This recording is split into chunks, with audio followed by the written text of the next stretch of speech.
Nous sommes en 1917 dans le petit village de Cottingley. Ça se trouve près de Bradford dans le Yorkshire en Angleterre. Frances Griffiths, 10 ans, et Elsie Wright, 16 ans, sont deux cousines qui passent énormément de temps à jouer dans le jardin, mais aussi près du petit ruisseau de Cotling Bay. Et un jour, elles font une demande à Arthur Wright, qui est le père d'Elsie, de prêter tout simplement son appareil photo. Et quelques jours plus tard, elles reviennent avec une photo qui montre Frances entourée de 4 petites fées dansant dans l'air.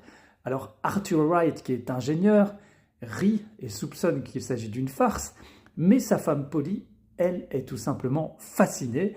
Elle va montrer ces clichés à des cercles passionnés par le spiritualisme.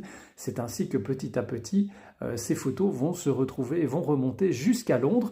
Et en 1919, les clichés parviennent à Edward Garner, qui est un membre de la société théosophique. Et Garner est convaincu de l'authenticité de ces clichés et il en parle à Sir Arthur Conan Doyle. C'est pas n'importe qui, c'est le célèbre auteur de Sherlock Holmes.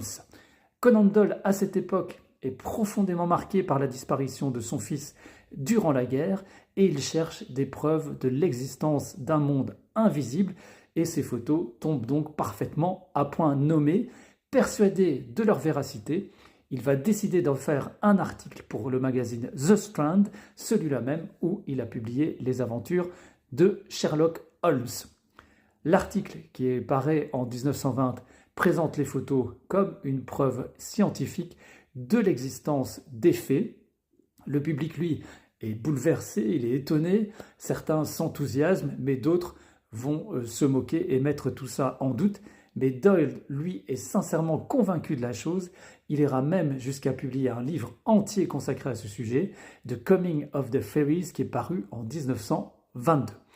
À l'époque, il y avait quand même des experts scientifiques qui vont examiner attentivement les clichés et leur verdict est clair.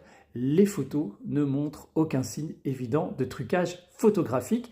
Les sceptiques, eux, remarquent quand même que ces faits ressemblent étrangement à des illustrations d'un livre pour enfants, Princess Mary's Gift Book, qui a été publié quelques années plus tôt. Pendant plus de 60 ans, le mystère va perdurer.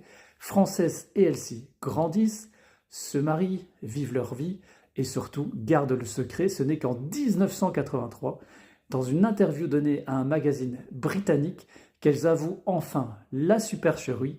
Oui, elles avaient fabriqué les fées en papier et le tout était tenu par de simples